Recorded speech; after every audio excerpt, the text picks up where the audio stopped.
You didn't have to shut me out.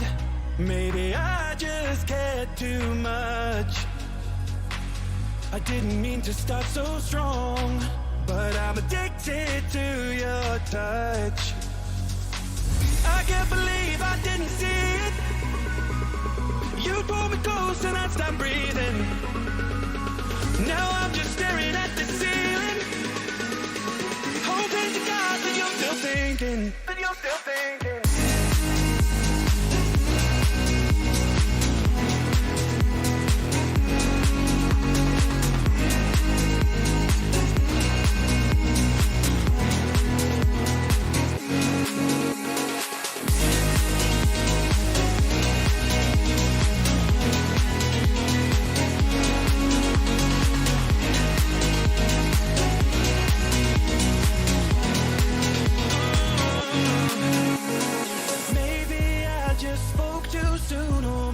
Just rushed. Maybe I just rushed. But every time I play your game, my heart would just give up. Now I see you're moving on, but I'm not here to judge. I hope that he can treat you right. I hope that he's enough. I hope it's for us.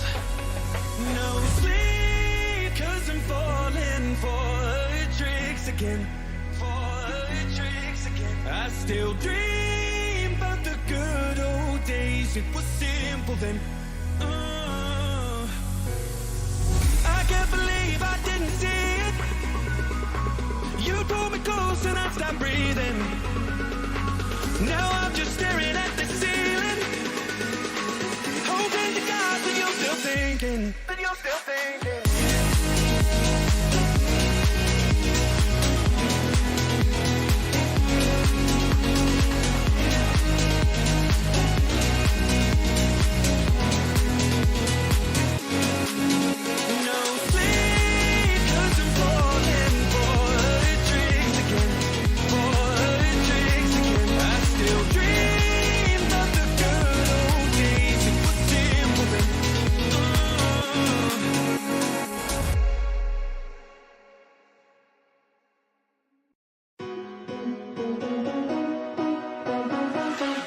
You didn't have to shut me out. Maybe I just cared too much. I didn't mean to start so strong, but I'm addicted to your touch. No sleep, 'cause I'm falling for tricks again. I still dream about the good old days. It was simple then. Yo. I can't believe I didn't see it. You pulled me close and I stopped breathing. Now I'm just staring at the ceiling, hoping to God that you're still thinking.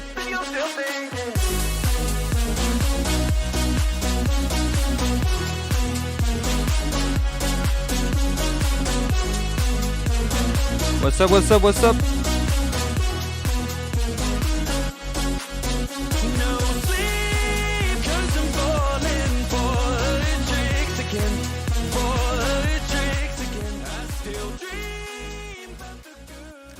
What's up, guys? What's up? How are you? Guys? How are you? ¿Cuál era la de antes? El remix, mi big remix de este. Ferguito. What's up, guys? What's up? How are you? Well, I'm gonna be quick because Maarten is waiting.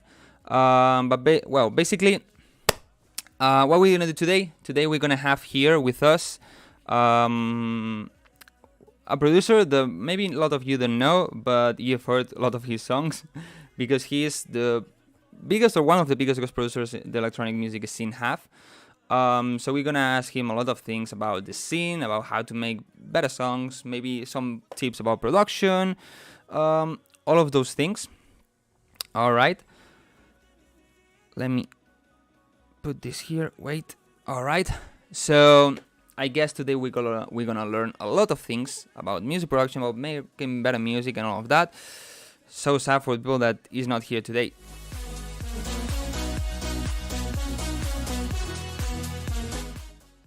But well, I guess we don't have to wait more. Let me put this. Wait. Okay, let me see if he's there. Hey, Maarten. Wait a second. I'm putting everything right. I'm gonna put you on camera. So, guys, say hello to Maarten Vorwerk. There you are. Hi. What's up, man? What's up? Let me see I'm if good. the volume is I'm right. good. How are you doing? Okay, a bit louder. You. Okay. Yeah. Can you hear me? Yes. Perfect. All right. So everything is ready. All right. So guys, this is Maarten. First of all, just present yourself. Say who you are, what you do, all these things, so people know you a bit more. Well, my name is Maarten Vorwerk, and I've been producing music for, I think, over 25 years already, maybe even longer. I don't know. Making music for other people, for myself, for acts, for all people around the world. So yeah, that's about it. There's a guy saying he's in the space. Yes, I am in space right now. Yeah, actually, if you didn't see his studio is like Star Wars theme, right? I mean, actually, Yeah, you can yeah, see. the door. Yeah, Yeah, everything. that's my security detail. Like they protect me. Are you a super fan of it? I guess, right? Yeah, I'm a really big fan. Yeah. Yeah. So, well, there's not a, well, maybe because of the hour, there's not a lot of people today. Usually there's a bit more, but well, the people that is not here, worse for them. Yeah. Okay, man. So, well, basically, you presented yourself, and so, you started. You said 25 years ago. I think I made one of my first tracks back in 1995. So yeah, a long time I ago. born that year. Oh, you were born that year. Okay. Yeah. Yeah. And back then, I think I started out with making like hardcore music. Yeah, I saw something on Instagram, the Jacket and Hide thing. What is that? Is your group, your alias? What is Yeah, that? that's one of my aliases. You can sort of like divide my career into two parts. One part was like before 2009, where I was a producer for myself. I worked for a record company, and I produced a lot of music under a lot of different aliases. So I had around, I don't know, like 20 different aliases, all different genres or subgenres. And a few of them became really popular. Jekyll and Hyde amongst one of them, which became also like a number one hit in the Netherlands. Did very well, like in Belgium, Germany, Sweden, those Is countries. it just you, or is it a duo? It's me. Yeah. Okay. Yeah. Because of both names, I was Yeah. doubting about that. Yeah, but it's more kind of the story, you know. Dr. Jekyll drinks, Yeah, of course, drinks yeah. something I know and the turns story into there. Mr. Hyde. Yeah. So that's So- more the story behind it. Yeah. So how did you start? I mean, because at that moment, I guess there Ableton, Logic, FL Studio, those things didn't exist, right? Or they were like really basic. No, Ableton started in 2005 or 6, I guess. But before that, I worked in Fast Tracker, which was in MS-DOS on the Windows PC. How Like really how old do school. you work there with? Because MS-DOS is just Um, like text, right? It's text, but it's like a tracker program. So yeah, it's really old school. You can look it up on YouTube. It's very fun. It works with samples. Later on, you got the Atari ST, which I didn't use, but I started more in like on Windows 1995 with Cubase SX, I think it was. So back then you had to make the choice, right, between Logic or Cubase. I chose for Cubase, and I used Cubase until at least 2017. And now what do you use? And now I switched to Studio One. But I also have Ableton and Cubase as well here on my But PC. why or did on you my choose computer. to Studio One? What does it have? Is Studio the one that doesn't have Cubase? Well, back in 2017, at least, everything was just a bit old school for me in Cubase. And when I saw Studio One, everything was like drag and drop.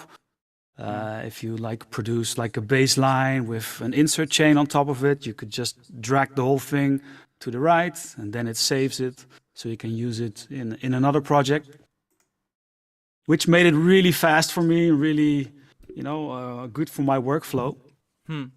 And that wasn't available for Cubase at the time. I'm not sure if they have it right now, actually. But yeah, then I got used to it, and it works really well. Actually, when I started making music, the first, I think the first one that I downloaded was FL Studio. Is the one that I use nowadays. But I remember I tried Cubase, and I was trying to follow a YouTube tutorial about how to use Cubase. But I remember that tutorial at the moment I didn't know what was that, but it was talking about buses, and I was like, what the hell is a bus? I just want to put the kick. I don't know how to put the kick here on Cubase, So I just get annoyed and just delete it and never came back to Cubase. Yeah. I didn't even know how to put the kick and how to use it. Well, I have the same thing with FL Studio, because it works completely different than those type of DAWs. Yes. Yeah. So for me, that's pretty difficult. Actually, that's why I like FL Studio, because I like more the way of work on FL Studio. Maybe just because I started with it, I don't know, but I'm just used to it. So when I switched to, I tried Ableton, and so when I switched, like, the way of working is completely different. It's like, I don't really feel comfortable here, So I just stay with FL Studio and just that. But like before 2009, like the first part of my career, I worked a lot with MIDI and synthesizers. So you need to have a DAW like Logic or Cubase to make that work properly. Yeah, of course. I mean, that's the thing, because with Ableton you can also, right? You can also work with hardware synth and so. Yeah, absolutely. Yeah. I'm not even sure if they had that. Well, they had that in the beginning, but if it was easy to use, I don't know. But at a certain point, you're just, because everything is analog. If your DAW is set up, it just works, That's the thing. Yeah, I think with FL Studio you cannot really. Well, I guess you can do it, but like not in a comfortable way. But I don't use it. I mean, I don't have any external gear or hardware gear, so at least for now, I don't need other DAWs. Yeah. Did you study something about music? Yeah, I did. I did the school for audio engineering back in 2001. But audio engineering it's like math, right? It's more, exactly, yeah. It's more math, physics, but learning how to mix and master, all that kind of stuff. But it's very theoretical. So I did not really learn how to produce over there, but I did learn how to fix issues in the studio, because everything was analog. So if a synthesizer was not working or a microphone wasn't working, I know how to find the right cables, how to adjust everything to make it work. So in a sense, that helped me, and also helped me a little bit, like the basic mixing of stuff. But however, back then it was always mixing bands, pop music, rock music, that kind of stuff, and not really dance music. Yeah, but there was no information on how to mix dance music. It was complete wild west, and you have to do it everything by trial and error. Yeah, of course. Nowadays you go on YouTube and you have 1,000 tutorials of how to mix a kick. Exactly. Yeah. Good luck with that. Yeah. But you didn't study anything about music production, right? Like no. That. It's just trial and error, listening, try to recreate things, understanding how And stuff works. anything related to music, like how to play pianos or just music like that? Do you study anything? No, I didn't study that. I'm more of like, if I hear a melody, then I can like replay it pretty fast, you know, But like just out of because my you head. practice at home playing piano, you never did classes of piano or so. No, never, no. Ah, okay, okay. Actually, the other day, one guy told me that I shouldn't call myself a producer if I don't know how to play an instrument or how to, if I don't really know music, you know. And it was like, it's like saying to a singer that he is not a singer because he doesn't really know how a microphone works or so. It's like, if you can make a song and it sounds, I mean, for example, I'm not a musician. I don't know how to play piano or so. I never did those classes, just at the school, the basic things. But I know kind of ways to make sure everything is in key. And obviously, with my ears, I also know if something is in key. So in the end, if I can make a song, Yeah. it doesn't really matter if I can play a piano or not, or a guitar or But whatever. you already said it yourself. If you can play the piano, you're a musician. And if you can Exactly. combine all the elements together and make a track with it, then you are a Exactly. producer. Exactly, that's the thing. I think if you're a musician, is a bit easier, at least to create the ideas. But well, I never did that. I wish, but it was my thing at the moment. Sometimes we'll look at the right so I can see the chat. Yeah, sure. Let me see. Yeah. Cool.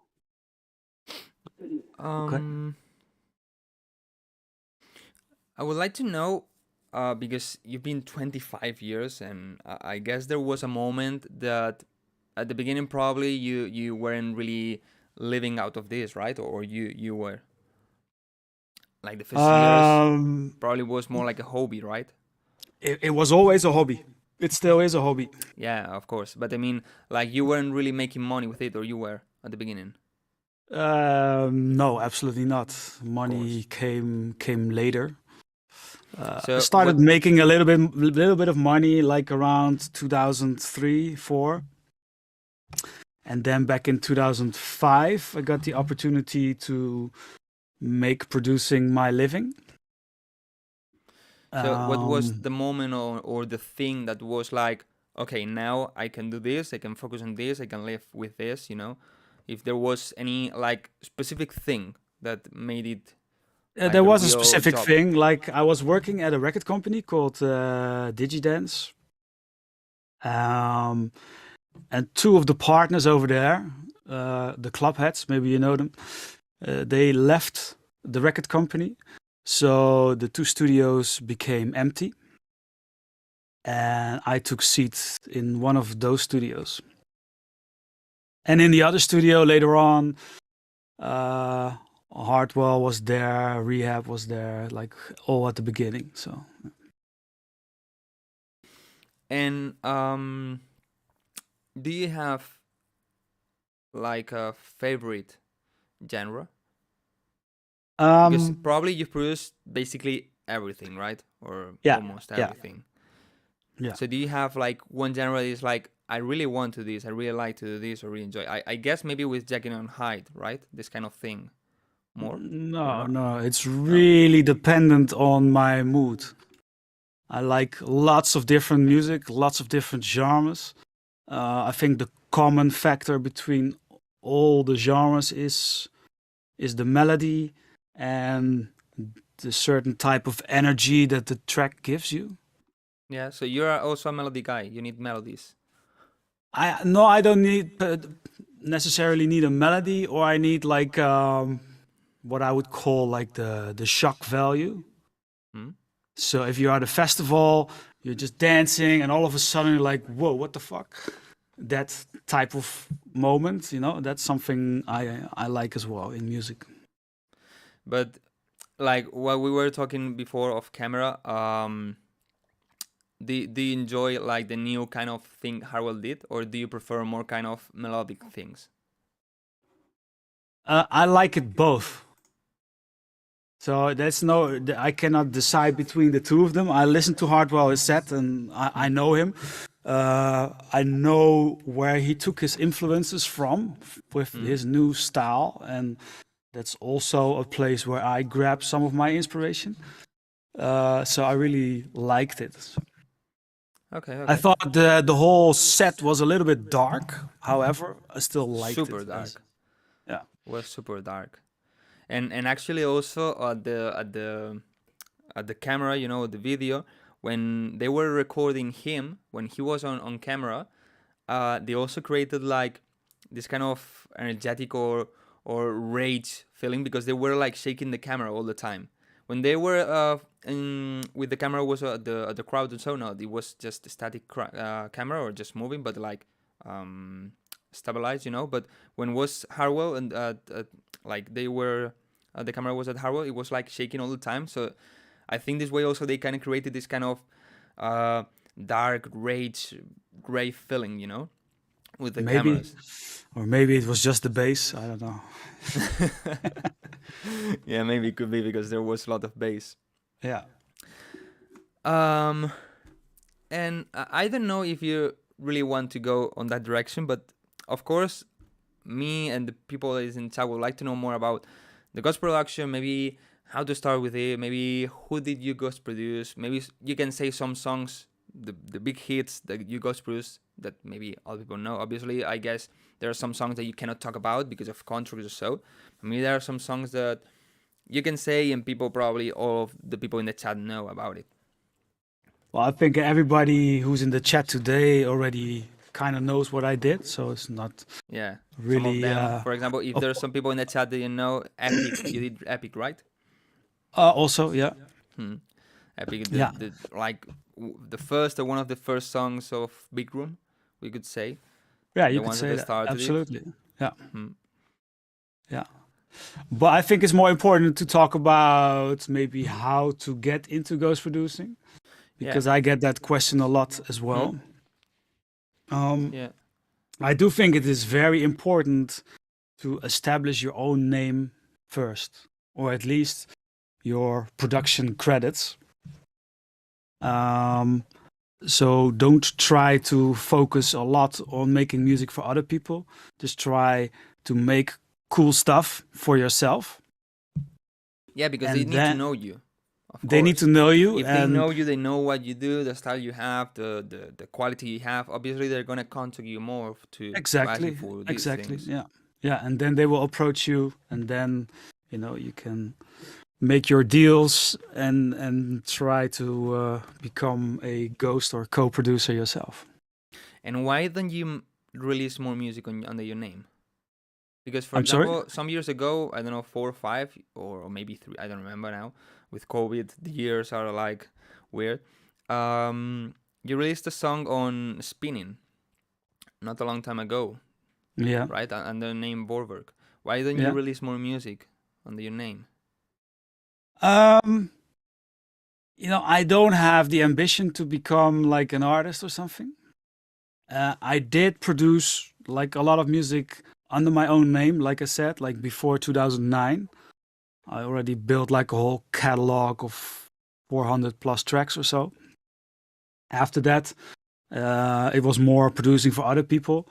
But sometimes I create a track which is so weird, so different, or just something because of the collaboration that I just need to put it out under my own name. And that track on Spin-In, for instance, that was made with Matthew Steeper, who's a singer-songwriter which I signed, and with Mazzare, who's my protege from Italy. So that's a track I could not like sell to anybody else. It would be wrong to do that. So that's why I released it by a Spin-In under our own name.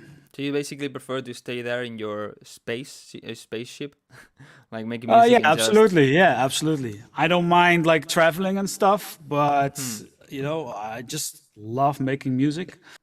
Well, but there are some producers that just make music and don't really travel or don't really DJ, and they release under his name or her name. No, people always assume that because I don't like traveling, I don't want to be a DJ, but that's not the case. So it's more like I don't want to perform. I just want to make um, like a lot of different types of music. Hmm. That's Okay. why And that's what I prefer. and when you're a ghost producer, when you sell a song, um, usually it's just you make I guess there's a lot of different types, but like usually people just send you an idea and it's like, can you finish this because I'm blocked or because I don't have time because I have to travel or whatever, or it's more like I need a song. What do you have?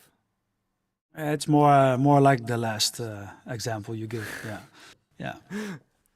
Okay, okay, But okay. that works better for me as well. It's better for me to start from scratch, Mm.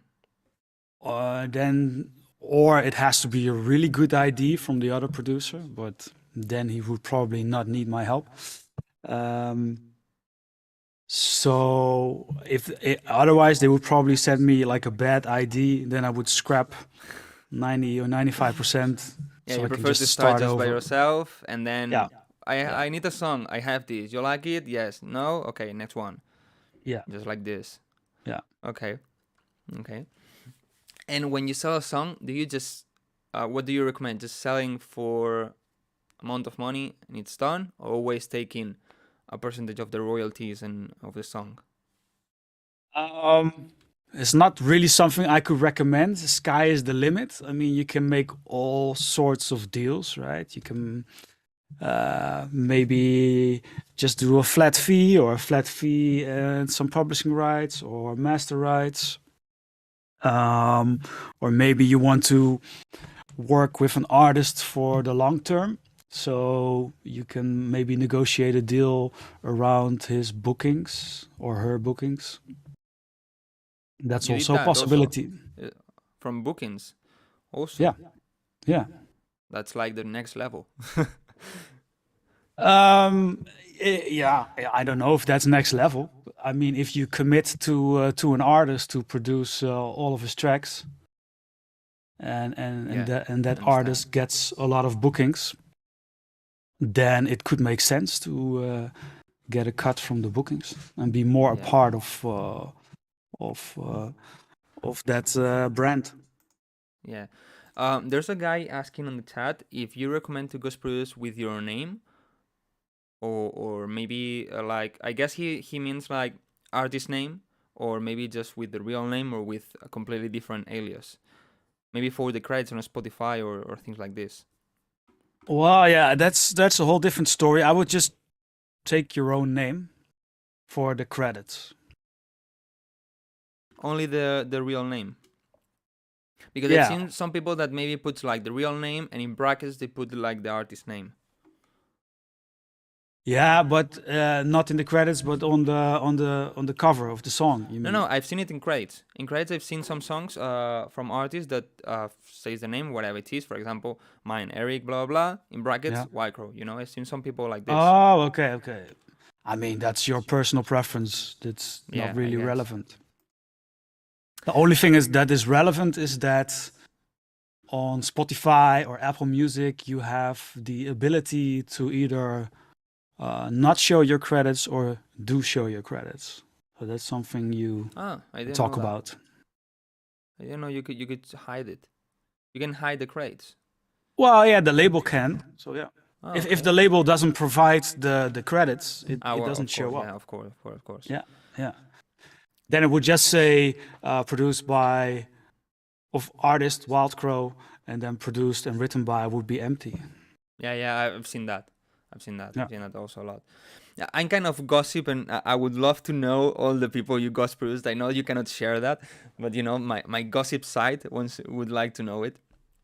But yeah, of course, you cannot share it. Let's see if there's some questions in the chat. There's one guy asking where do you live? Maybe you can talk about the Aruba thing if it's interesting, if you want to. Nowadays, I live in the Netherlands, and from 2014 until 2018, I lived in Aruba, where I worked a lot with DJ Chucky, for instance, but also more with the Americans. because of Aruba, it made it much more easier to travel over there. But why did you live there? Anything special? What? Why? Yeah, Well, I mean, it's because also of moving it's from the Netherlands. it's a Dutch colony as well. Chucky was also living there, and he was helping me Okay, okay. to establish myself there. I didn't know it was a Netherlands colony. Yeah, Now has more sense. yeah. So yeah, we had a great time over there. So every day was 30 degrees, beautiful Like weather. my region, kind of that. Actually, these last 3 weeks we had only rainy days. Like, I it's so weird know, because I know. usually it rains only like 1 day a month, and now we had like 3 weeks nonstop. Everything is flooded and everything is a chaos. But usually it's like, It's always the other way around. So you guys had bad weather in Spain, then in the Netherlands it's good weather. yeah. And now you guys probably have sun because it was snowing today in the Netherlands. Yeah, actually It's today crazy. there's sun. Yeah, yeah. It's snowing right now in the Netherlands It is snowing in certain parts in the Netherlands. Yeah, in it's March. crazy. Well, Yeah. April. April, yeah. Well, there's one guy asking something. I guess it's just like, I think is, how did the Kevu Cup happen? I think he just asked me, Yeah, I like, guess it hey, was shall we that. do a collab? It was like, hey, do you have any cool ideas? And yeah, I have some. And then I was like, yeah, I like that one. Let's work on that one. Yeah, I guess it was like this. No, not a Yeah, big and then thing. we worked on that one. Yeah. As a person that has been 25 years making music, a lot of different genres, ghost produced probably in every genre that exists, or kind of. Do you kind of know, or yeah, do you kind of know what's gonna be the next big genre? Do you kind of see that, like, okay, this is gonna be the next big wave, or because maybe with your experience you can see that a bit faster? If you can see it, you're already too late. What I mean by Yeah. that is if you want to create a new genre, then you have to start it and you have to be the point man in that. If that makes sense to you. Yeah, of course, because when you see that something is like trendy, when you make the song, you finish it, you try to release it, and so when the song gets out, it's already too late, of course. Yeah, so I do expect a lot of genre blends with future house, but that also makes sense to you because you have seen Ultra, you have seen the scene for the last 3 months, so you know I've kind seen of the everything direction going. where it's going. I see everything going super dark, super techno. Yeah, I mean, not only because of hardware, but because also Oliver Heldens also went like really dark on his set on Ultra. Tammy yeah. also. Even Nicky Romero played at least one. I saw one because I didn't watch the entire set, but at least one techno song. Well, that hard techno, I think it was. It's going really dark. How about the last Swedish House Mafia, for instance, with the police, I didn't or what is listen it? to that. This thing? Yeah, really dark as well. Well, the entire since they came back, all the songs are like really dark, kind Yeah, of. yeah. Not at all like old Swedish House Mafia. I blame COVID.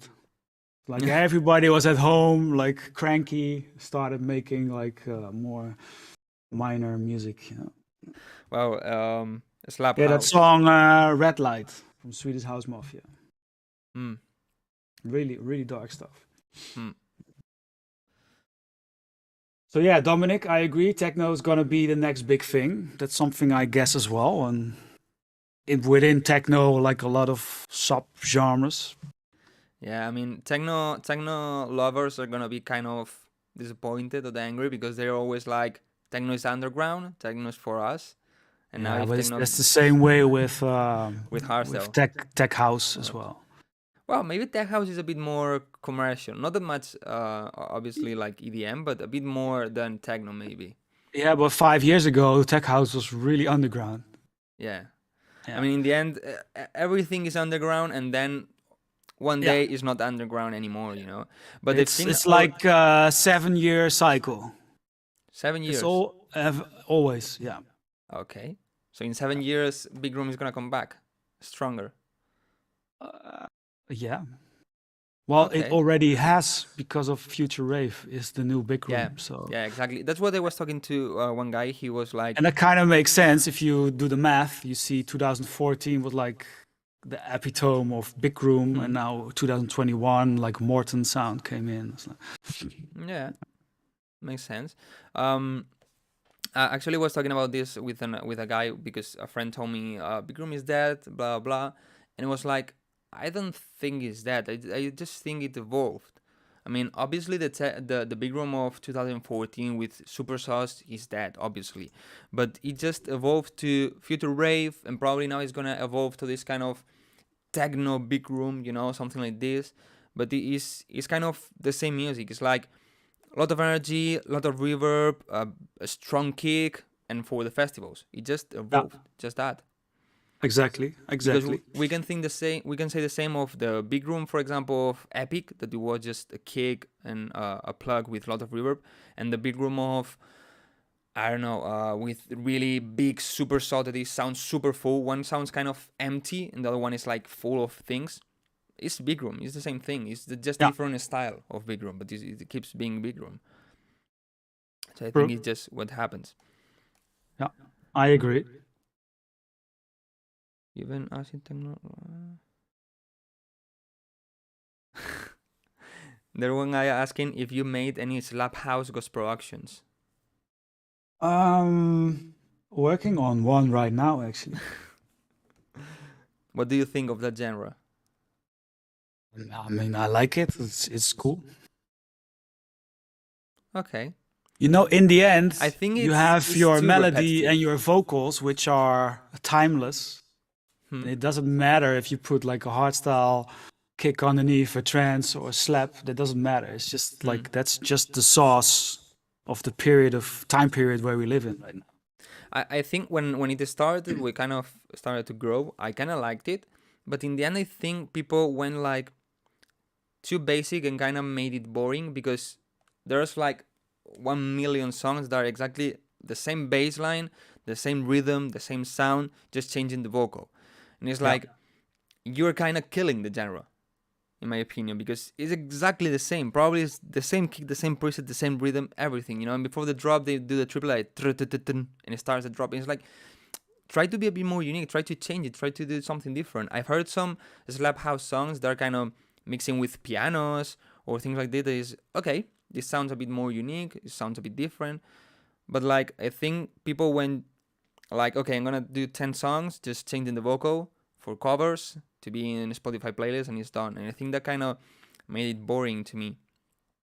It is. It's also part of the natural evolution, right? On the other hand, there's still a lot of slap house coming out because labels are still signing it. Yeah.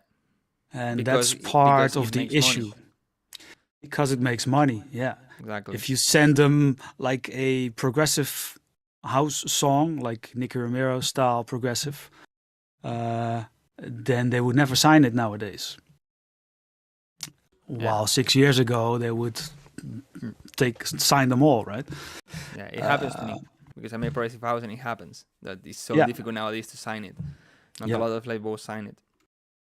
Yeah. So, you know, as long as labels keep signing the tracks, people will still make slap house. It's easy as that. And actually nowadays, because you can self-release your music, you can just use, for example, DistroKid that is sponsoring this. You can just use DistroKid or other distributors and just release your music by yourself. You can do whatever you want to do. If you want to keep just doing only slap house and then labels don't accept it, but you want to do it, you can do it. You can release it by yourself. That's also a possibility, yeah. This one guy, I think is a good question. He's saying that he's asking that if you see a common thing or common thing on the successful producers, a common thing in all of them. I don't know if he means like in production or just in them. I'm not sure. I wouldn't know. No. I think if you take a look at the most successful producers and DJs out there, they all have a unlimited work ethic, like they are always on. Uh, when you don't have that, you know, it's gonna be hard to reach the top. Yeah, it's like your mental health needs to be at zero, like destroyed, and they always focus way too much. Yeah. Actually, I think it was Don Diablo. I think it was him that. I'm not sure if it was Don Diablo, but I think it was him that said that one day he was like, okay, I'm gonna focus on this. Goodbye, friends. Goodbye, family. Goodbye, everybody. I'm just gonna sit here in my studio. I'm gonna make music. Yeah. And all of a sudden, it worked. Yeah. Maybe for the mental if you health, put it's in not that enough good. time, you know, everybody can succeed in making good music.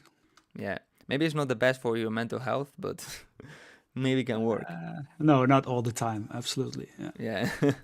Actually, I talked about this with Joysuke when he came to the Livestream, that I kind of have not really a mental breakdown, but almost, that one day, all of a sudden, I sat down here and tried to work, and my brain was like, okay, you're not going to do this. I'm not going to let you do this, you know? So I had to take 2 weeks off, completely off. I didn't open FL Studio or YouTube or anything. I just completely rest, and then I came back. Yeah. That moment was like, oof, so bad, so bad. Yeah. Yeah. Well, nowadays I also do a little less studio than I did in the past. Like in the past, it was just always 8 or 10 hours a day in the studio, and I always wanted to be in the studio. But after doing that for lots of years, and now I'm taking it a little bit easier. Yeah, that's better. That's better. There's one guy saying future rave popularity will end soon. I don't think so. I don't think so, especially with the comeback of Harwell, because it's not the same future rave as David Guetta and Maarten, but this future rave in the end. Future rave is just it's just Bigroom, and before that it was called different, you know, hard trance maybe. It's you know, all the same type of music under a different genre name. I don't know who coins all these terms actually. Yeah. I think this one David Guetta and Maarten did it. I'm because they have I'm not sure, but now in my head I see an image that says future rave. I don't know if it's not a song, but maybe artworks they did, or t-shirts or something, merchandise, something that says future rave. So I think they kind of started with it. Okay. I always ask this question, but I always get the same reply, so probably you're gonna say the same. How to find your own sound?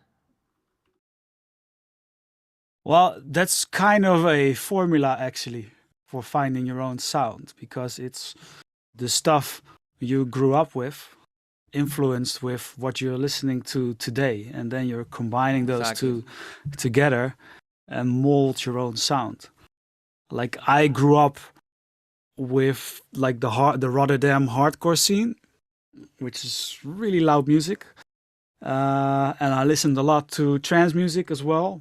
Bonsai Records from Belgium, that kind of stuff. If you fast forward into my career, you will always hear a lot of tracks from me with transy melodies and hard drops, which are kind of related to what I listened to in the past. So I think it's a natural combination of that.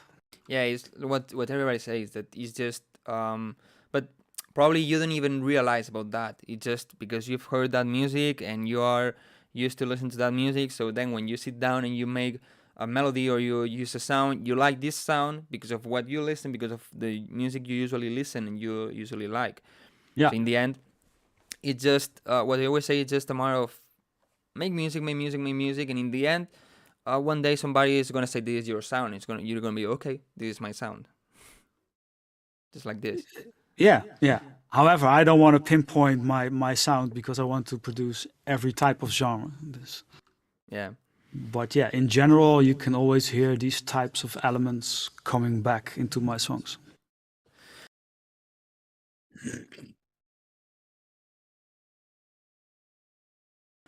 Do you have? I'm a person that it's so difficult to me to start an idea because I make melodic stuff. So sometimes it's so difficult to start with a melody or with an idea that I really like. Do you have any tips for better songwriting or to make better ideas and so?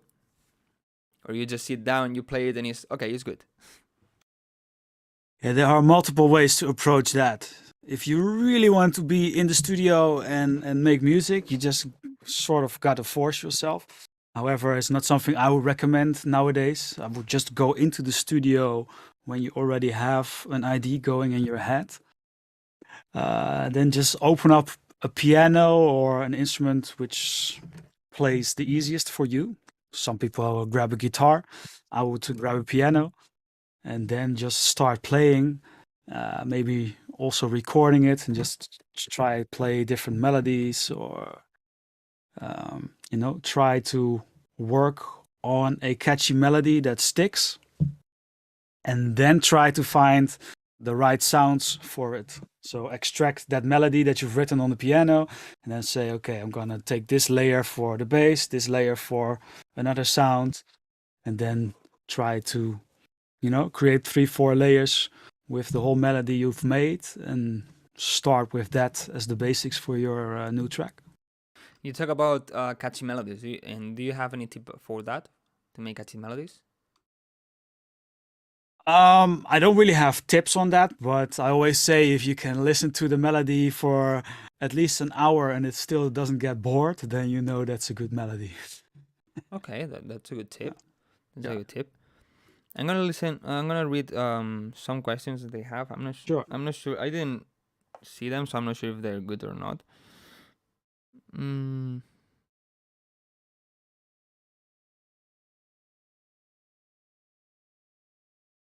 Okay. I see somebody talking about like mental health issues.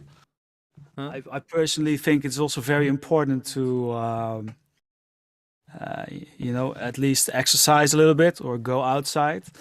And if you're really struggling, just turn down all your social media. That helps a lot.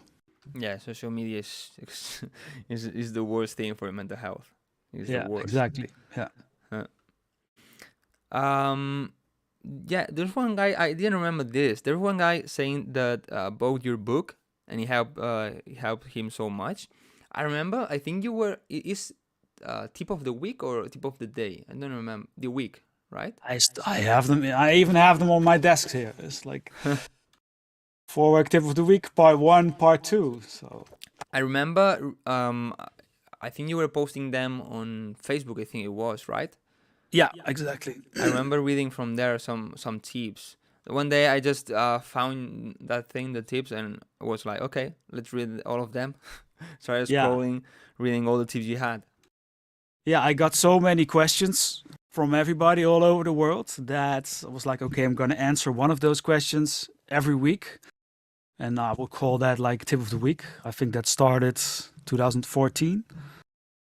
And like after 3 years, I already had like 150 tips. But nobody wanted to scroll back on the Facebook timeline. So I was like, hey, maybe I should bundle them in a book. Make sure that everything is correct. I did that. Everything is tips about production, right? About mixing. It's no, not everything. It's about the music industry, but also a lot of technical stuff, but also creative tips. So yeah, a little bit of everything. So guys, it's a great reminder for you to sometimes, if you're struggling with something, you can look it up and say, oh yeah, this is a good way of approaching it. Or you still use it for yourself? Yeah, absolutely. Yeah. So guys, you know what to do. Just go and buy it. Because it's really hard to memorize everything you do. Sometimes you're like, okay, yeah, multi-band compressor, how was it again? Okay, yeah, I can use it in this way, or I can use it in that way, or there's also a creative way of using it. So yeah, I realized that when you when you learn a new way of production or a new tip or a new plugin or something, you always kind of lose one.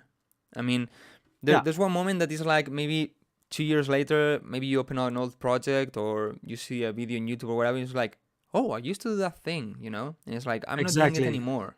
Exactly, yeah. So that's why I have the book still on my desk, so I can still keep my memory fresh, because there's Actually, so much now that I say it, I remember I was using one of your tips. It was for the kick and the bass. It was a tip with the VU meters. I think I don't remember well. I think it was the gain needs to be here and then 0 dB, minus 3 dB, and something like that. Yeah. I used to use it. Now I don't use it anymore. yeah, exactly. So next time you're struggling with your kick and bass, you're like, oh, how was it again? What was the trick again? Yeah, it's nice. There was a question from a guy on Instagram is, what kind of advice can you give to upcoming producers, to aspiring producers? Well, we already talked a little bit about that in the beginning, is try to make a lot of music, and a lot of music that you personally like as well. Yeah. So that is important to create your own sound. Other than that, if you are a true producer from also a technical point of view, I would still also try to reference your tracks against the ones that are out there. And a very easy way of doing that is by mixing the tracks together. So start with your reference track, mix in your demo, and then mix in another reference track, and see if your track fits in really well, or that it falls short of the reference tracks, or that it pops out, which that's of course what you want.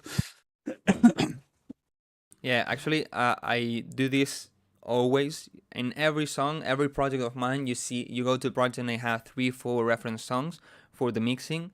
You know, maybe sometimes just to get ideas like, oh, I like this thing of this song, I'm gonna use it, or I'm gonna maybe take this idea and use it in my own way. But also for the mixing, like, okay, maybe I'm mixing my song and it's like, okay, it sounds nice. I check the reference song, it's like, mine sounds so bad, sounds so dirty or too bright or whatever. Then I also use it on the mastering, and then sometimes I also do this, like, mix it, just take here the DDJ I have, the control, and I play it. Okay, it works nice, you know. It's, if I listen to a set, it's not like, this one sounds weird. No, it sounds nice. Okay, it's done.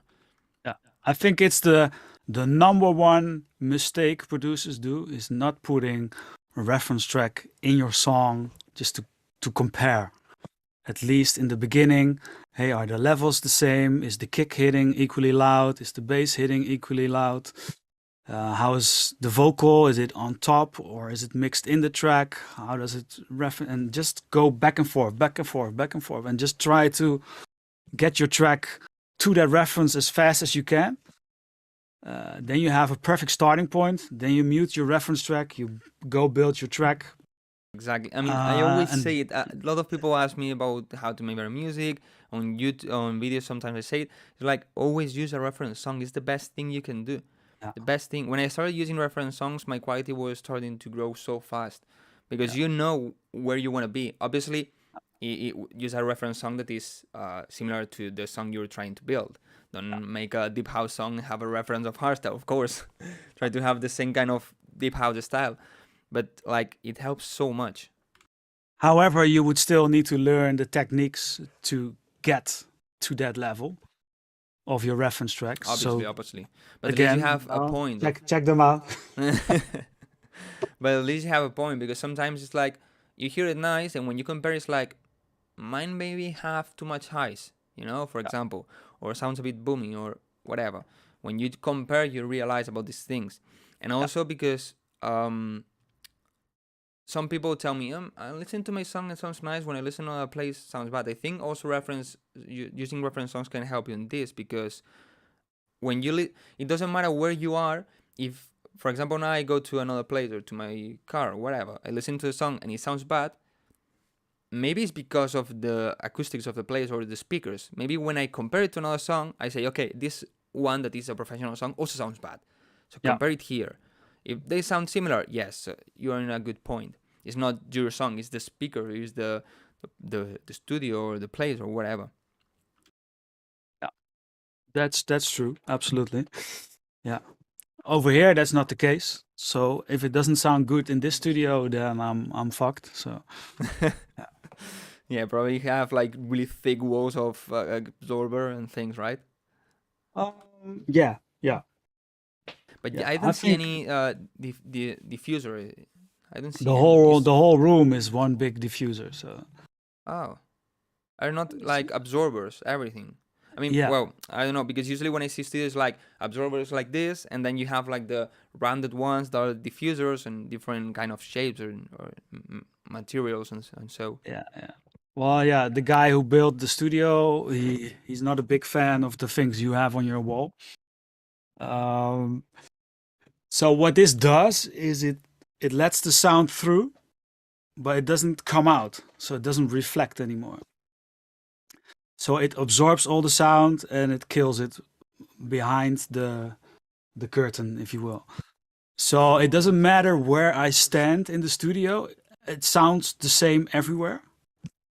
So, but in the sweet spot, you have the best stereo image. Yeah. But like low end and stuff, I can sit in the back or here. It doesn't matter. It's exactly the same. Was it too expensive?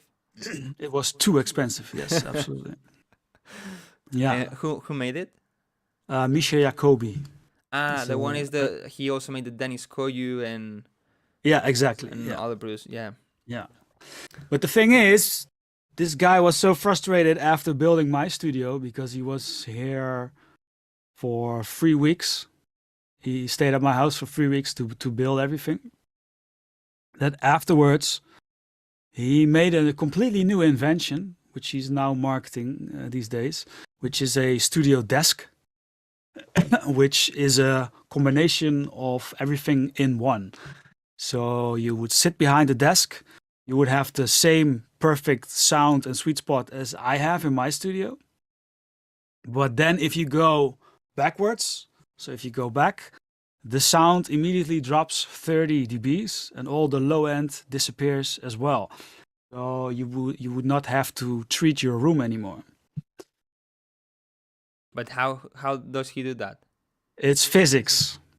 So he creates a bubble of perfect sounds or perfect sweet spot, and everything outside of that sweet spot is getting cancelled out.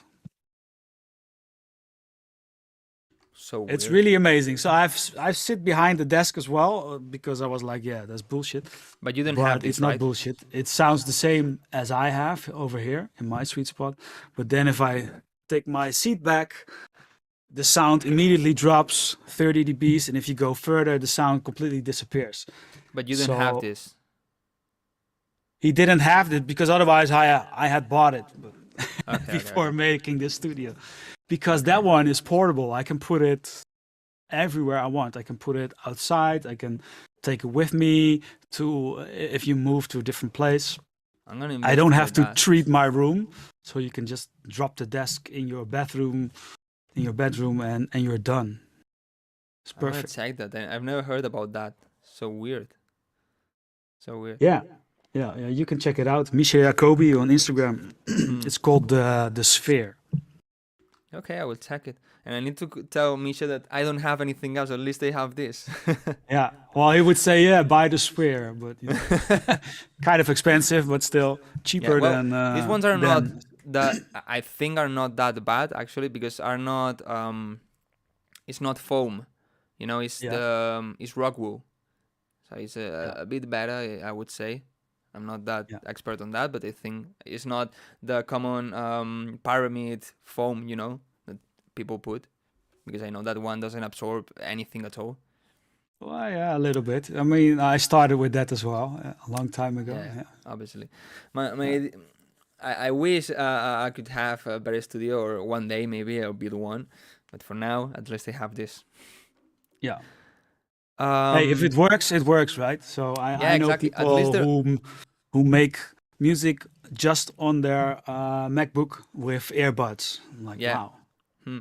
At least the reverb was because my room has some, well, apart from the this is not a square. It's like this angle is a bit wider and that one is a bit closer and a bit more narrow. I don't know why they made it weird, but it had a lot of reverb, and especially because of the ceiling is not is like, I don't know how to say it. It's like really thin and has like a bit more space on top of it, you know. So it created like a lot of reverb.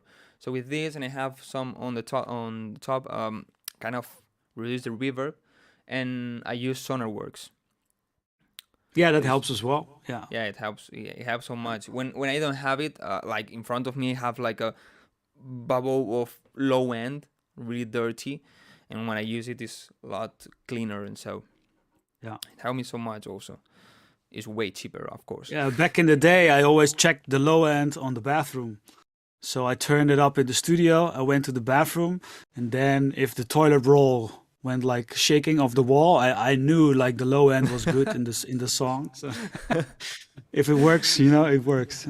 I think it was Steve Angelo that I think it was. I'm not sure if it was. I think it was that used to touch here, like the base of the speaker. So for the same thing, if kind of vibrates, it's good. If not, it's bad. Yeah, yeah. I think everybody has its own tricks and Exactly, to yeah. understand if something is good or bad. Yeah. Yeah. Let me see if I see some good questions. Okay. There's one guy asking if to get better in something, well, he says, would you focus only producing, for example, build-ups or drops for weeks to get better, or rather whole songs? I would say I approach entire it songs. differently, but it's like because for me personally, because I make so many different genres. Let's say if I produce a Bigroom track this week, but next week I have like a tech house song to make. I need to make a switch, which is kind of difficult to do as well.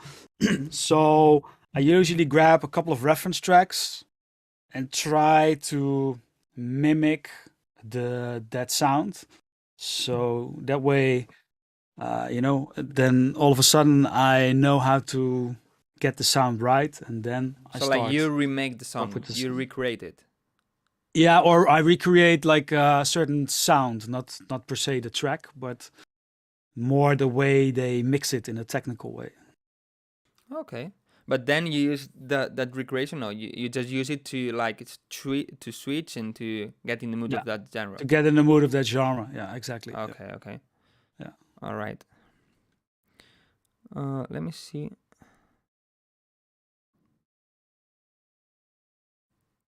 I don't know if you can say it.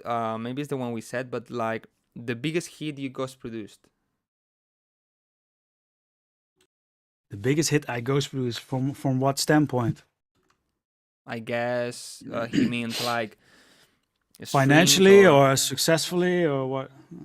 well, both if you can say that. Mm, no.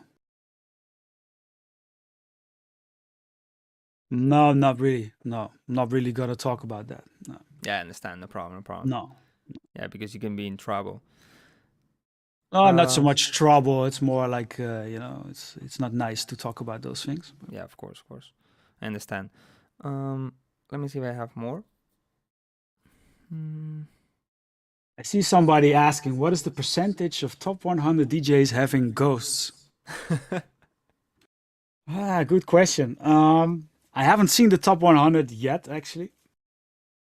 I haven't paid attention this year, but a lot of people are using ghost producers, co-producers, or whatever you want to call it, or they team up, they collab, or whatever. Yeah, I was going to say this, that I think we have to divide a little bit, like the ghost producer of I buy this song and I just put my name, and the ghost producer of I kind of need help, I kind of need, you know, like co-producer, like you said. I think it's different. And nowadays you even have like mixing and mastering engineers who are part of the artist as well. Yeah, for example, last week we were talking about Revealed and Nicky Romero. In most of his last songs, If you check the credits, there is a guy that is a young guy, I think he's 23 or so, that is Timo Hendrix, that is like inside Protocol. Yeah. And I think, I'm not sure, I don't know what he does, but I see it more like maybe they are in the same studio or studios, because it's like a big studio of different studios. So maybe it's like Nicky is doing something, that guy appears, oh, try this, try that, or hey, can you come here and help me a little bit? Or I don't have time, I need to go to play in China, can you finish the mixing, or things like this. I mean, I think that is so normal nowadays. Well, if you take a look at, for instance, the guys from Camel Fat from the UK, or I also think Oliver Heldens,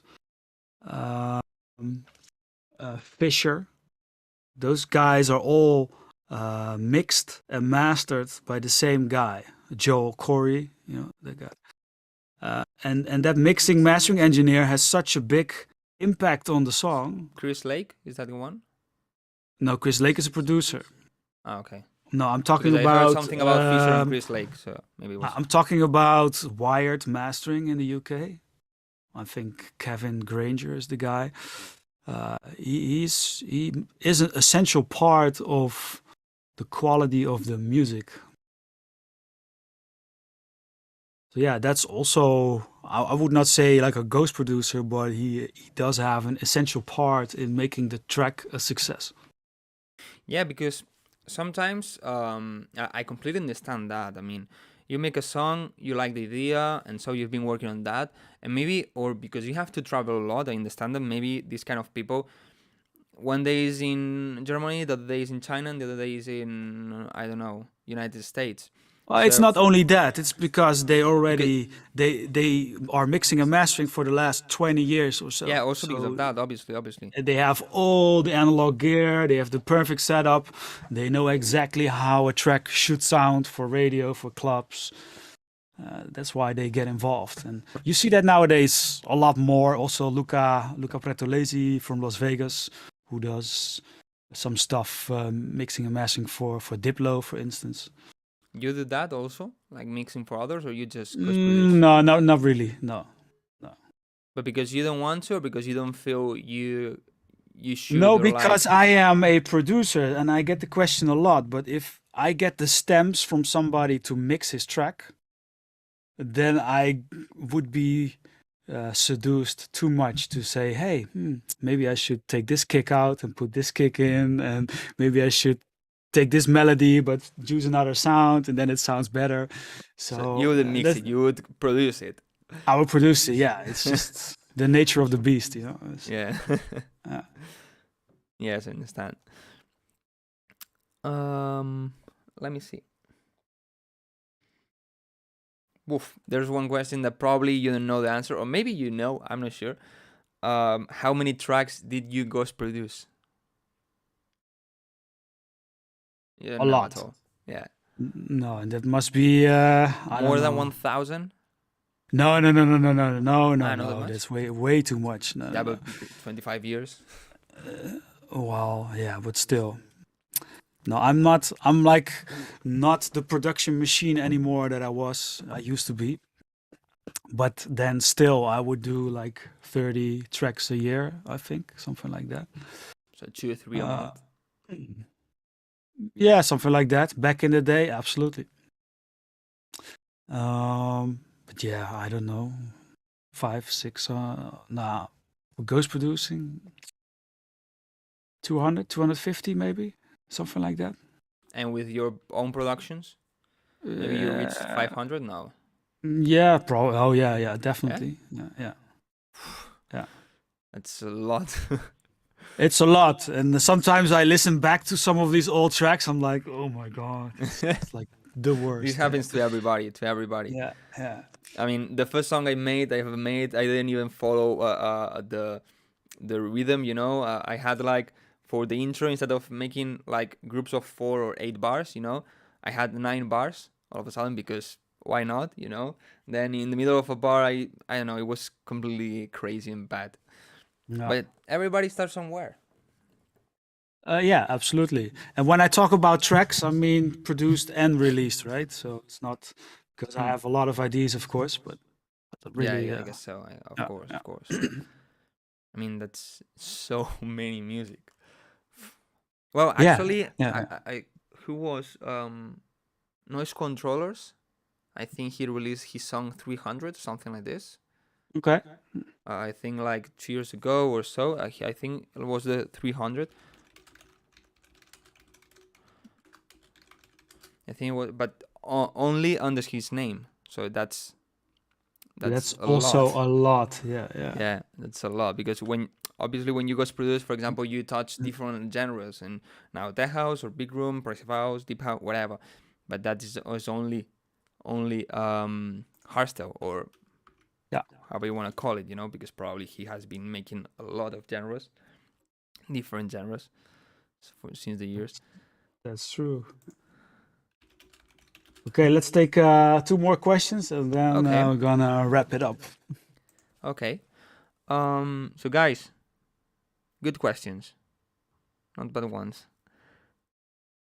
Let me see. Because I don't know, basically we talk about everything because, for example, like best tip to have better quality is what we talk about, referencing tracks and trying and Yeah. trying and trying. So Yeah. I don't know, I guess we talked about everything. So if anyone And if you cannot get to that quality yourself, but the track is really good, then don't be somebody. ashamed to send it to a mixing or mastering engineer. Yeah, I think 2013, 2015, it was like really bad seeing all of that. Like, oh, this guy is sending the song to mix it to another person or so, or to master it. You need to do it everything. Now it's not that much anymore. Maybe the people that starts still think like this. But I think nowadays, more and more we're open.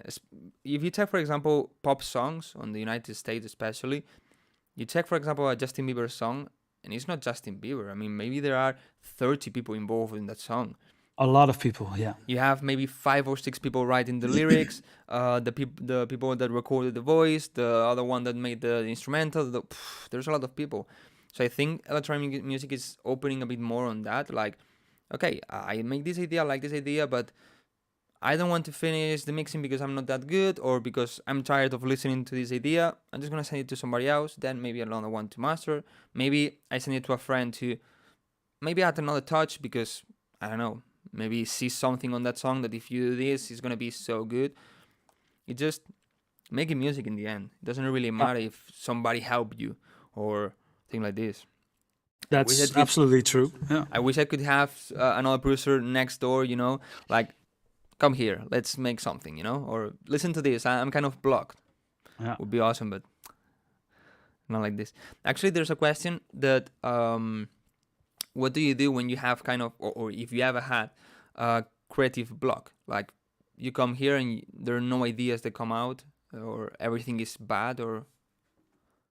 It happens. So back in Aruba, I just went to the beach and enjoyed life. And then all of a sudden, the inspiration comes back.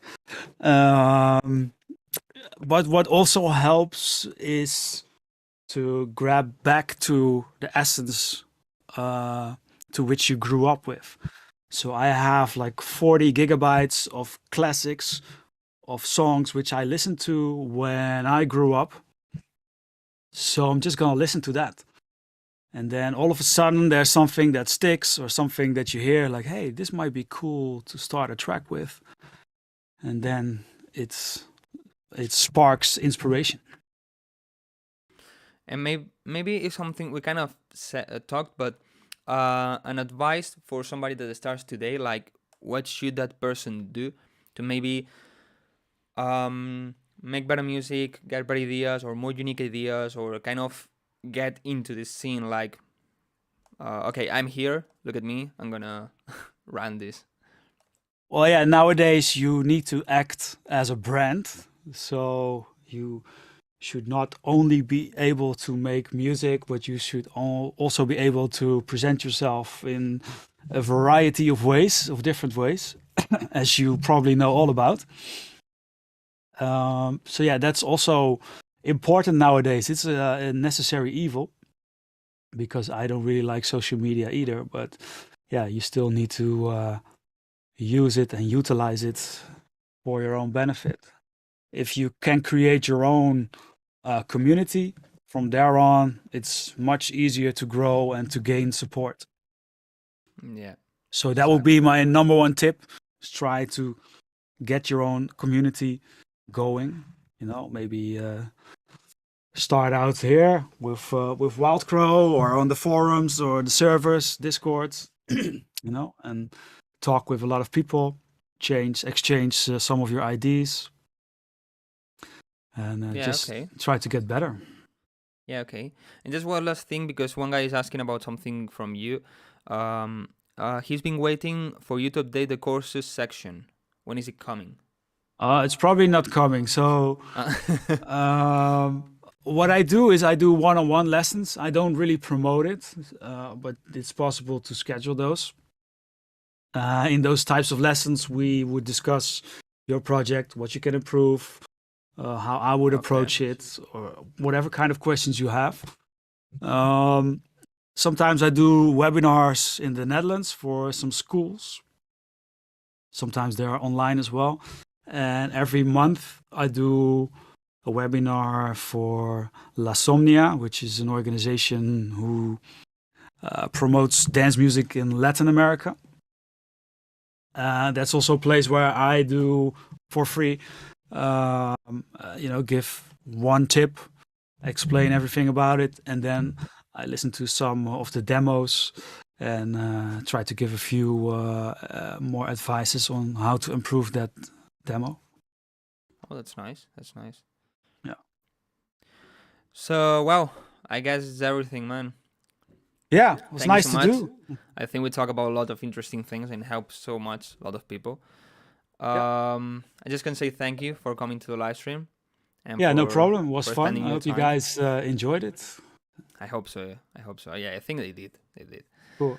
Guys, if there are some questions, I mean, there's a lot of questions. I read a lot of questions that we already talked about, so that's why I didn't ask. So maybe check the live stream later again, so you can check everything. And well, I would say something like go and listen to your music, but actually that's a bit difficult. Go and check his music that he released under his name, of course. Yeah. And well, nothing else, man. Thank you so much for being here. Hope you have a great day. My pleasure. I hope you have a great day as well, and enjoy the summer. Yeah, it kind of starts now. Yeah, exactly. So goodbye, man. Thanks so much. Man. Yo, bye. Wait, guys, because I'm gonna close now Discord. Okay. All right. So, guys, what do you think? I think it's been a really interesting one.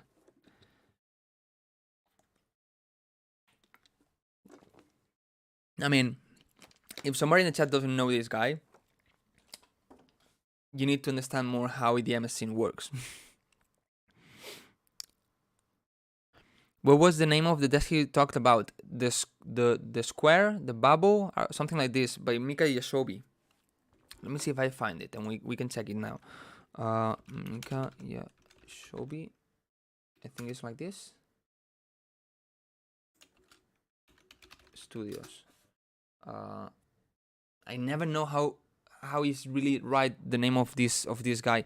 I know it's Mika Yashobi, but I don't know if it's Mika Yashobi or Mikaya Shobi or.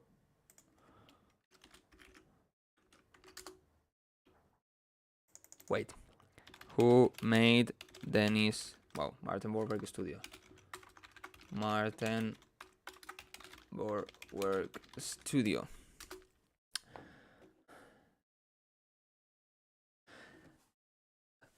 Really cool that you got in touch with him. How was this possible? I made a short, I think 1 year ago, YouTube short, and it was just like funny short. You know what he did is just it was like how to be the best producer of the world.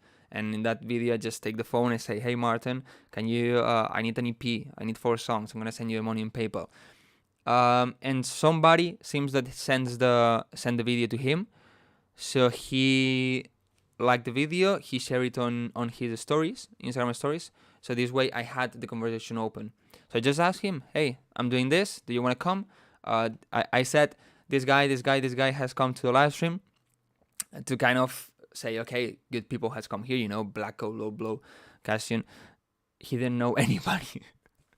Didn't know anybody of the people that they say. Nobody. And it's like, okay. But he said yes, so no problem.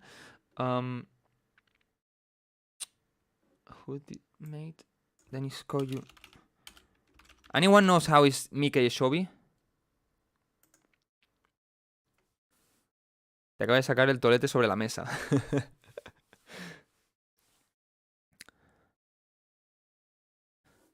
Do you know?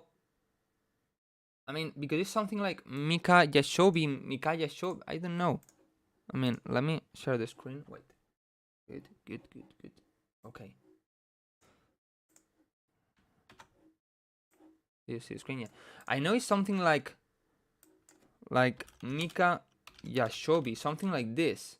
But it's not this, you know, because it's not this guy. Okay. Mr. Jacobi.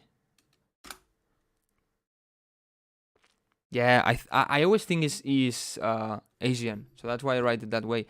Okay, and the square, the bubble, the sphere. Okay. What the fuck is this? He said you can take it with you.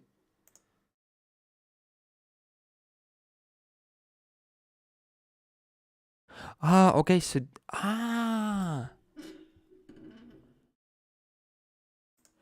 I'm sharing the screen. Yeah.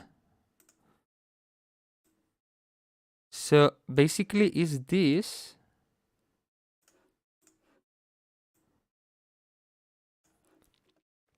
So it's okay. I understand it now. The studio, the desk has the speakers. So with physics, it's like a bubble, and if you are behind it, you don't hear anything. Well, not anything, but 30 dBs less. But how can this be like perfect acoustics? What the fuck? Look the studio. I wish I had this studio. I mean, no cables, everything like floating, you know, everything like Star Wars. Actually, these are LED screens, and are like I think he said in an interview that every little dot that you see, every little star that you see, is not. Well, I say it wrong. It's not LED screens. Every little dot that you see is an LED. So it's like Misha Jacobi went and put all those LEDs in the right place. I mean, it's crazy. Okay, this is the sphere. What the fuck is this?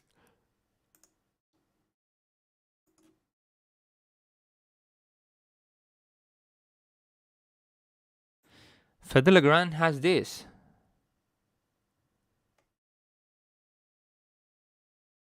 Has the sphere.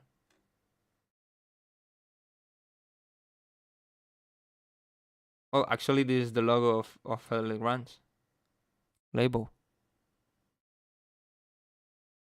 Right?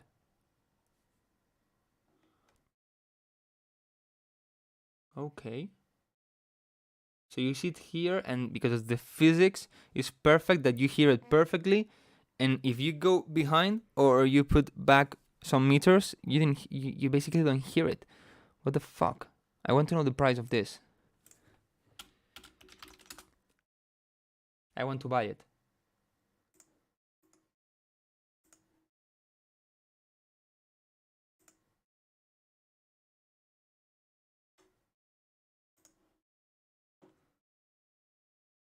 Anyone knows the price?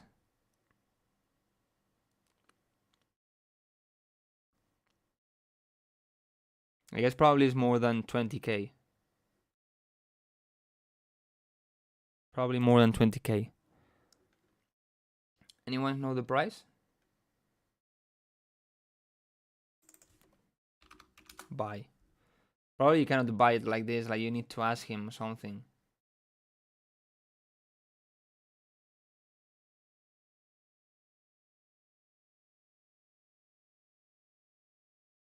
The ground is ready to go to Mars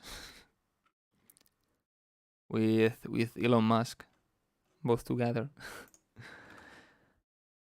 So I don't know, but this sphere thing would be awesome because you don't need to treat any room. You just need a space for the desk. Because for example, I'm not thinking on going to another house, you know. But sometimes I think it's like, if I go to another house, I need a second room for my studio, but that room cannot be, for example, like square, a small square, because otherwise the acoustics are not going to be good. It needs to be kind of rectangular, you know, like longer than wider.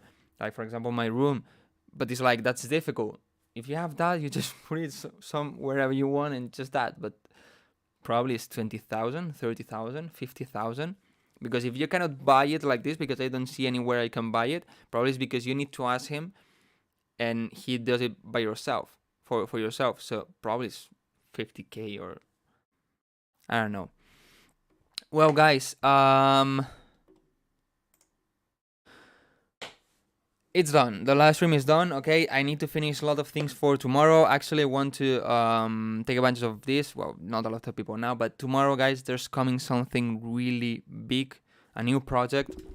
Okay, I've been announcing it, but tomorrow is the day I'm gonna release it. So mark, put a reminder on your phone or whatever. Tomorrow, 4 p.m. The same hour as today for the live stream, but tomorrow I'm gonna announce something really big. I'm kind of nervous. I'm not gonna lie. But I really want to do it. You're gonna understand everything tomorrow. I just said that it's gonna help you so much. And it has, for example, a sound bank involved, but it's not a sound bank. You will understand everything tomorrow. It's something that is quite big. It's gonna take a lot of time. It's something that is gonna help you so much, but I want to try it. And now I need to go and finish the video and finish everything. You know, I have here a list of things that I need to finish. And this way, everything for tomorrow. Okay, guys. By the way, I bought new flashlight LEDs. Look. I used to have ones like this one. And this one has something. Has just this to put it on top, so it's kind of blue. But it's not really blue. Check this. This is blue. This is fucking blue. And this is white. It's kind of bluish, but it's white. They are super strong because it's not even 100%. Look at this. I mean, what the fuck? It's super blue. It's super strong. Wow. Guys, I'm leaving, okay? Tomorrow, really big thing coming. Please, guys, don't miss it. I've been working so much on it, okay? And I need your support at least to watch the video, okay? Just watch it and like it, or just that. I really need the support. What else? Yeah, and what I'm gonna do is tomorrow release a video, and on Sunday I'm gonna release a short, okay? And also, guys, Instagram is awful, okay? Every day I have more followers because of Reels, but I mean, look at this. You're not gonna see it, but like, you need to create interaction on Instagram, okay? To this way, Instagram shows your story to other people. If you don't create any interaction, like with polls, questions, they replying to you or something, I don't know why my nose itches. If you don't create interaction, engagement, and so, Instagram is not gonna show you your story. But even if I do it, look at this. I mean, 9 hours ago I posted this story. You're not gonna see it, but 450 people. What the fuck is this? I mean, it's not even a 10% of the people that follows me. Not even a 5%. I have more followers and a lot less people watching my stories. I used to have like 1,000. 1,000, if it was good, like 1,200. Now it's like 400, 500. Maybe the best day is 700. What the fuck? So if you don't want to miss anything, go to my profile and enable notifications or add me to the favorites. Okay, because there's a lot of things coming. Tomorrow, a really big thing. Actually, I kind of signed a new song, finally. I want to release new sample packs. Actually, today or yesterday, I released 2 years ago. I released the build-ups pack, the second most sold pack I have, and a new one is coming, and probably a new sound bank and a lot of things, guys. Enable notifications because I don't post that many things. So enable notifications or add me on favorites so where you don't miss anything. And tomorrow, come to the YouTube and watch my fucking video, okay? Thank you, because I spent so much time on it and there's a lot of work and you're gonna like it. But they need people to watch the videos. If people don't watch the videos, YouTube doesn't show the video to more people. So this way, then the video dies and nobody realized about this, nobody saw this, and nobody got noticed about anything. So go and watch the fucking video tomorrow, 4 p.m., same hour as today, okay? So nothing else, guys. Thank you so much for being here. Sorry for doing it 1 hour earlier because it was just the time he told me he could do it. Hope you enjoy it. We'll go watch and rewatch the live stream. Probably I take some parts and I upload it to reels and so. The parts are more interesting and nothing else. Love you all. Thank you so much. See you next time, okay? Next week a new live stream. Tomorrow a new video. Really important video. Sunday news show, blah, blah, blah, blah. Lot of things. Subscribe, follow me, everything, okay? I'm gonna try to finish everything, and this night go and take a beer or a pizza because I kinda deserve it. All right? Oh, by the way, you don't see it, but I made a line here. I don't know if you see it in the live.